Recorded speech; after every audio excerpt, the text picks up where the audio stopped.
আকামার মেয়াদ যদি না থাকে অথবা আপনার যদি পাসপোর্টের মেয়াদ না থাকে, আপনি যদি ফ্যামিলি ভিসা তুলতে পারতেছেন না। আসসালামু আলাইকুম প্রবাসী ভাই ও বোনেরা, আশা করি আপনারা সবাই ভালো আছেন। আজকে আমরা গুরুত্বপূর্ণ একটা বিষয় নিয়ে আলোচনা করব, তা হলো personal visit visa. Personal visit ভিসাটা আসলে কাদের জন্য, কারা পার্সোনাল ভিজিট ভিসায় তাদের ফ্যামিলিকে সৌদি আরবে নিতে পারবে, সেই সম্পর্কে আজকে আমরা জানব। এর সাথে আমরা জানবো পার্সোনাল ভিজিট ভিসা করতে কত টাকা খরচ যায় এবং কি কি ডকুমেন্টের প্রয়োজন পড়ে। চলুন বন্ধুরা, কথা না বাড়িয়ে আমরা মূল ভিডিওতে যাই। আপনারা যারা এখনও আমার চ্যানেলটিকে সাবস্ক্রাইব করেননি তারা অবশ্যই চ্যানেলটিকে সাবস্ক্রাইব করে রাখবেন। পার্সোনাল ভিজিট ভিসা আসলে তারাই করতে পারে যাদের কফিল বা কোম্পানি যদি অনুমতি দেয় যে তার ফ্যামিলি বা তার কোনো আত্মীয় স্বজন বা অন্য কেউই যাতে সৌদি আরবে আসে, তাহলে কিন্তু পার্সোনাল ভিজিট ভিসাটা তাদের জন্য নেওয়াটা অনেক সহজ হয়ে যায়। যেমন আপনি যদি সৌদি প্রবাসী হয়ে থাকেন, যদি আপনার আকামার মেয়াদ যদি না থাকে অথবা আপনার যদি পাসপোর্টের মেয়াদ না থাকে, আপনি যদি ফ্যামিলি ভিসা তুলতে পারতেছেন না, সেই ক্ষেত্রে আপনি আপনার কফিলকে বা আপনার কোম্পানিকে রাজি করিয়ে কিন্তু পার্সোনাল ভিজিট ভিসা তুলতে পারেন।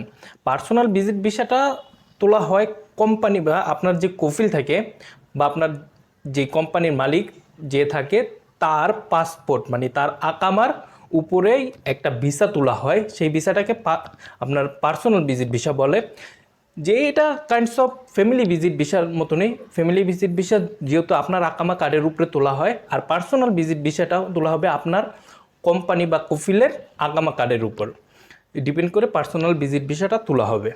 যদি আপনাদের দেখা যাচ্ছে আসলে কোম্পানি বা কফিল আপনাদের আকামা করে দিতে পারছে না বা কোনো কারণে করতেছে না, কিন্তু আপনার কফিলের সাথে আপনার সম্পর্ক অনেক ভালো, তাহলেই কিন্তু আপনি কফিলকে রাজি করিয়ে বা কফিলকে বুঝিয়ে কিন্তু আপনি পার্সোনাল ভিজিট ভিসা যেটা আছে সেটা করতে পারেন এবং সৌদি আরবে আপনার ফ্যামিলি বা আপনার আত্মীয় স্বজনকে নিতে পারেন।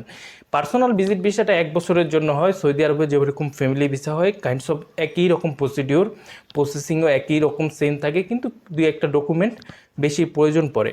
এখন আমরা জানবো পার্সোনাল ভিজিট ভিসা প্রসেসিংয়ের জন্য কী কী ডকুমেন্টগুলো প্রয়োজন পড়বে। এক হলো আপনার কফিলের পাসপোর্টের ফটোকপি, দ্বিতীয় হলো আপনার কফিলের আকামা কার্ডের ফটোকপি, এবং সর্বশেষ যেটা দরকার পড়বে আপনার কফিলের অথরাইজেশন লেটার। এই অথরাইজেশন লেটারটা ডিপেন্ড করে হলো আপনার যে যাকে নেবেন আপনার সাথে তার যে রিলেশনশিপ, তাকে কি জন্য নিচ্ছেন, কোন পার্সপেক্টিভে নিচ্ছেন, এগুলোর উপরে ডিপেন্ড করে আপনার অথরাইজেশন লেটারটা তৈরি করতে হয়। এবং বাংলাদেশ থেকে যাকে নেবেন তার ডকুমেন্টের ভিতরে প্রয়োজন পড়বে তার পাসপোর্টের কপি, তার এনআইডি কার্ড এবং তার যদি জন্ম নিবন্ধন থাকে তার জন্ম নিবন্ধনের কপি। এনআইডি কার্ড দিলে জন্ম নিবন্ধনের কার্ড কপিটা দেওয়া লাগে না।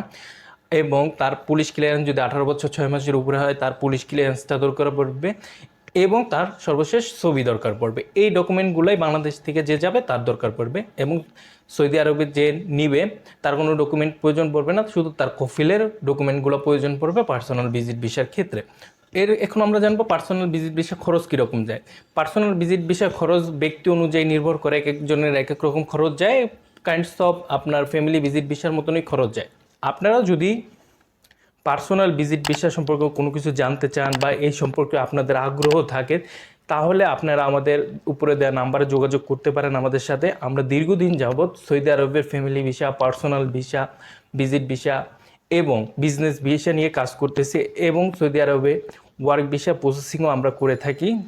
যে কোনো কিছু জানার জন্য আপনারা আমাদেরকে উপরে হোয়াটসঅ্যাপ নাম্বারে যোগাযোগ করতে পারেন। এবং ধন্যবাদ বন্ধুরা এতক্ষণ থাকার জন্য আমাদের সাথে। আশা করি আপনারা পার্সোনাল ভিজিট ভিসাটা সম্পর্কে জানতে পারছেন, কাদের জন্য এটা আনতে পারবেন। যদি আপনার একখান মনে রাখতে হবে যে আপনার কোম্পানি বা কফিল যদি রাজি থাকে তাহলে আপনি পার্সোনাল ভিজিট ভিসায় আপনার ফ্যামিলিকে বা আপনার আত্মীয় স্বজনকে আনতে পারবেন। ধন্যবাদ বন্ধুরা এতক্ষণ সাথে থাকার জন্য। আসসালামু আলাইকুম।